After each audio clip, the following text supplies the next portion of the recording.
Hello everyone, welcome to another video. Today we're going to be unboxing and reviewing this Roku Express, a way to upgrade a not smart TV into a smart TV. Alright, so what we have here is the Roku Express. It's going to be a replacement for, or it's going to be very similar to if you have something like an Amazon Fire Stick or even a Google Chromecast. Another one you might compare it to would be an Apple TV, but those are hundreds of dollars, and these guys are in the $20 to $30 range. So, what comes in the box is, right here, we have a remote, our receiver, and then a power plug, as well as we have cords. We have an HDMI cable and our power cable, and batteries for the remote. Batteries are included. Let's go ahead and take this apart and get her open and going. So the remote has a little tag here, so if you throw a little keychain on there, you can throw your Samsung Galaxy Smart Tag on there, so you'll never lose the remote again, right? Go ahead and check that video out up here. Up there. So I'm actually going to be plugging this in today to my monitor. It's not a smart monitor, it's just a monitor. So, well, let's see. Alright.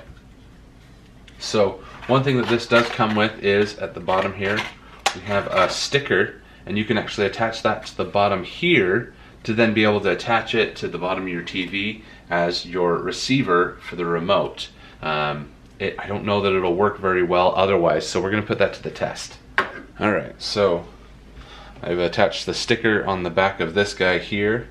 We're going to go ahead and pull these caps off our HDMI cable. And then on our monitor here, I really like it's on that swing arm. I can just get right behind it real easy. So my monitor does have one extra outlet, so we'll just plug this HDMI cord right in there. And then we have our HDMI port here, we'll plug in here. And then we need power, so we'll use this guy here. This is a micro USB power. I think it would be better if you had a USB-C. I know it doesn't need as much power as USB-C can provide, but I think it might be better to have a USB-C actual port. So we'll plug that into our little power brick here and plug that into the wall. A lot of TVs these days come with a USB port on the back of the TV. You can actually just plug this into that rather than using this power brick and another outlet on the wall. And then here on my monitor, we will switch our input to our Roku. Before we get too far along, we'll probably want to put those batteries in the remote.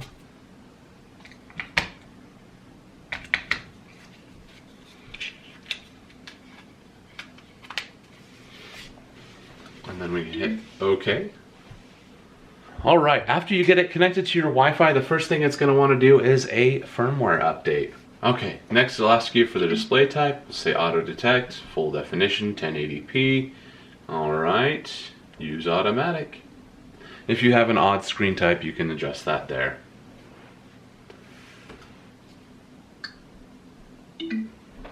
So one thing I do recommend is getting the Roku remote app.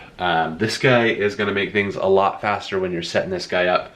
So when it's asking for emails, passwords, things like that, you can download this app. It'll automatically see your device, and then you can then control your device from the phone. So when typing in an email, rather than having to go up, down, left, right to find the button that you need, you can just type it in with your keyboard on your phone. The next thing your Roku device is going to do is it's going to send you an email after you set up an account or link to your account if you already had it, and to tell it what you want to have on here. So, looks like we're all done setting up all of the apps that we want. Let's get you streaming.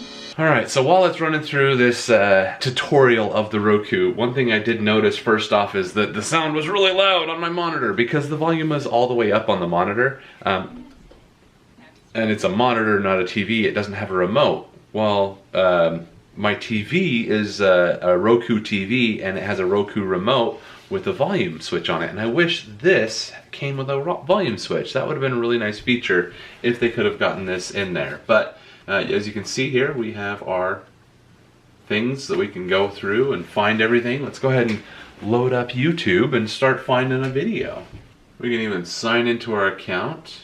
If we say use mobile device, it'll ask us how we want to sign in, so then we can choose which one we want to use, and boom, here we are, ready to watch videos. Let's see here. Come into our library, my videos. Look at that. And now we are watching TV. Look at that. So there you go. We got me playing on the TV right there using our Roku Express. One thing I did test out, so it doesn't actually have to be facing the remote. It does have best control when you do that. But if you have it just kind of dangling behind the TV because this HDMI cable isn't long enough, I have it hidden behind the TV, and we can see here I can jump forward and back. You can see I'm now navigating through the menus on here with this behind the monitor. Granted, if I completely cover this, it does not work. So this adhesive would be great if you just stick it to the bottom of your TV. It blends in just like a regular remote receiver. Where mine is going to be mobile, I'm not going to actually stick it to anything right now, but that is going to be in another video. This is the Roku Express. Let's go ahead and check out all of the details on it real quick. And you know what I just noticed? We didn't even look at our user guide. This thing is so simple to set up, you don't need a user guide. You have it, they'll explain it for you, they'll do all the hard work if you're struggling with that. But honestly, the setup on this is so easy that you don't need the menu. Let's go ahead and jump over to Amazon and take a look at this thing. Alright, so we have our Roku Express right here, as you can see. Right now it is $22.47, but let's go ahead and jump over to Honey and check out our price history. Jumping down here, we can see that right now it is $22.47, but it has been as low as $17. So if you really need to pinch those pennies, you want to get it on a steal of a deal, $17 is the best price that we've seen in the past 120 days. But the average price, it seems to be pretty close to $24.99. It does peak out at $29.99. That is the high price. If you see it at that, maybe hold off. There are deals you can see quite often of the price dropping down for you. So just keep an eye out for those. And then an average good deal, $19. Steal of a deal, $17. But right now, not bad at $22.74. That is still cheaper than the average on this guy. Look at that. Average at $24.99, $24.99, and then high price of $29.99. If you want to get this Roku Express for yourself, go ahead and use the link down in the description below. Using those links do help support this channel with no additional cost to you. So go ahead and use those, click through those links, and then do your Amazon shopping from there to help support this channel. If you have questions about this product or any of the other products that I have or have reviewed or used, please leave them in the comments below, as well as if you have a recommendation or a product you think that I should check out or try, let me know what you want to see in the next video. And until then, thank you so much. If I've earned it, please consider subscribing, liking, and share this video with a friend if you think that this product is perfect for them, and we'll see you guys in the next video.